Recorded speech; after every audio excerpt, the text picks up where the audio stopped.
from Ned's Health Kitchen, and today I'm going to show you a yummy and a scrumptious, delicious dish.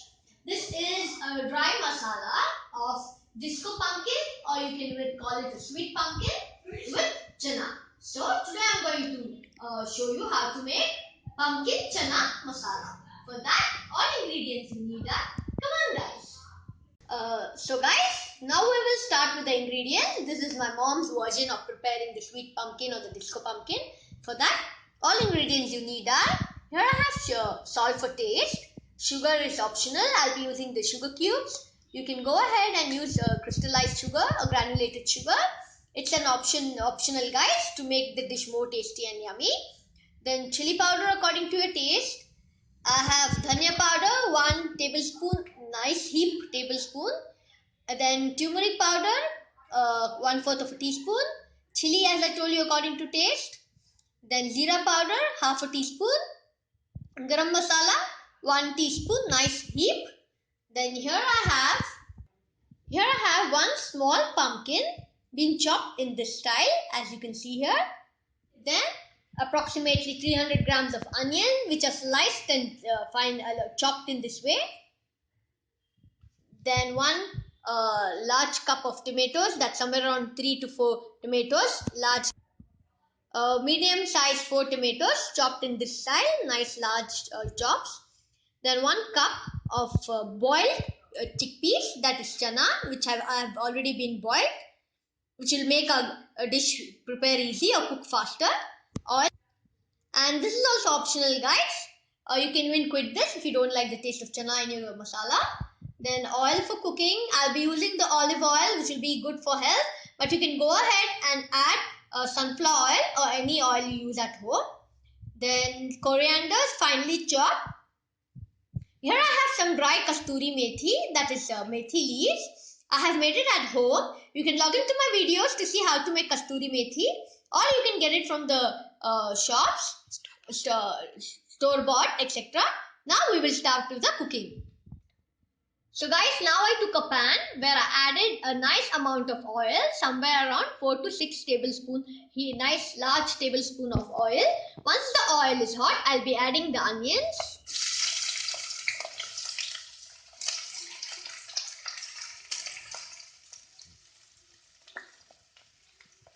And nicely stir fry them till they are slightly golden brown.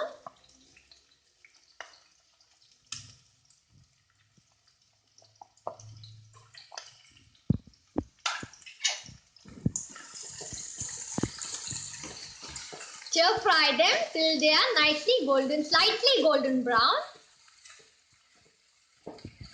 So guys, meanwhile the onion is getting fried, I forgot to show you the 2 ingredients. I'll be adding 2 tablespoons of garlic paste, 1 tablespoon of ginger paste. I repeat guys, I forgot to show you 2 tablespoons of garlic paste, 1 tablespoon of ginger paste. Plus I'll be using the chicken stock, which is being packed in a cube. If you're a vegetarian, you can go ahead and use a vegetable stock, but I'll be using a chicken stock cube. So guys, the chicken stock is optional, or the vegetable stock is just an optional to enhance the flavor of your dish.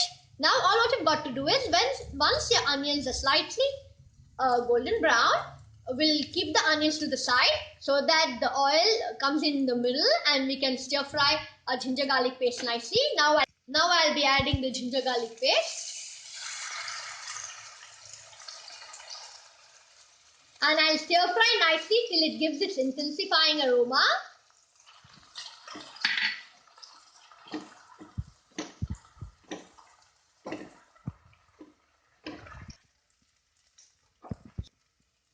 So guys, once you start getting the intensifying aroma from the ginger garlic paste, again I'll keep the onions all to the side and I'll bring the oil in the middle, as you can see. Now I'll be adding the chili powder first, as the chili powder gives a yummy taste when it gets stir fried in oil. Then after chili paste, garam masala, then the dhania powder, cumin powder, that's jeera powder, turmeric powder, and I'll be adding salt. And I'll stir fry nicely in oil till they get nicely stir fried in oil. Once you feel you get the nice aroma of all the spices, after getting stir fried in oil, I'll mix it with the onions and the ginger garlic paste. So guys, once you stir fry all the ingredients, if you find that the masala is catching at the bottom, just sprinkle a very small amount of water so that your masala gets nicely cooked and leaves out this raw aroma. Now, as the masala is nicely cooked and it's done, so guys, I'll be adding the chicken cube. That's the chicken stock cube. It's optional, guys. You can, if you're a vegetarian, you can go ahead and add vegetable cube, stock cube, and mix it well with the masala. And now we'll be adding the tomatoes,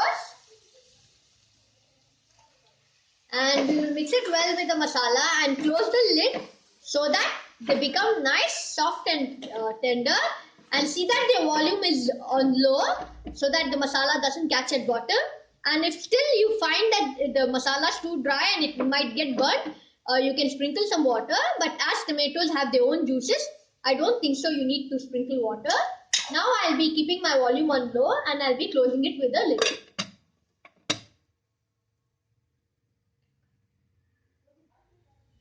So guys, once I feel my tomatoes are nicely done, they are nicely slightly done, then what I'll do is I'll open the lid as you saw, and now I'll be adding the pumpkin and I'll stir fry in masala for somewhere around 1 minute.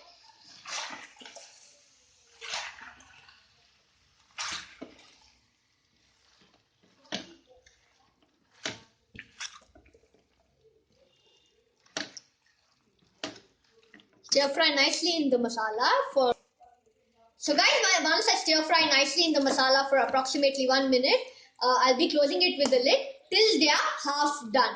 Once they are half done, I'll be opening the lid, I'll be adding the boiled chanas and I'll be cooking it till it's completely done. The reason why I didn't add the chanas now itself, as they are boiled, they might get mashed or become into bits. So guys, before closing the lid, I stir fried in 1 minute as I told you. Now I have soaked the kasturi methi in water. The reason why is, as it's homemade, there might be some sand or some kind of thing. So for the remove of the impurities, I have just washed it nicely. Now I'll be adding the kasturi methi so that it leaves its flavor nicely. When you dry kasturi methi, we don't wash it. The reason for the longer shelf life. So this is the time when we wash it. You can log into my videos to see how to make kasturi methi. Then guys, I'll be adding some of the cilantro, that's coriander. Some I'll be keeping for the last. Some I'll be adding it now. I'll stir fry nicely and cook till it's half done. But in intervals of time, I'll be stirring it to see whether it's done. And apart from that, if I find the it's catching at the bottom, I'll be adding some water. And if I find the pumpkin is not getting cooked and it's catching at the bottom, I'll be adding some water. And apart from that, guys, I'll be even cooking it for some time. And I'll be stirring in intervals of time. Plus, I'll keep my volume on low so that it gets cooked nicely.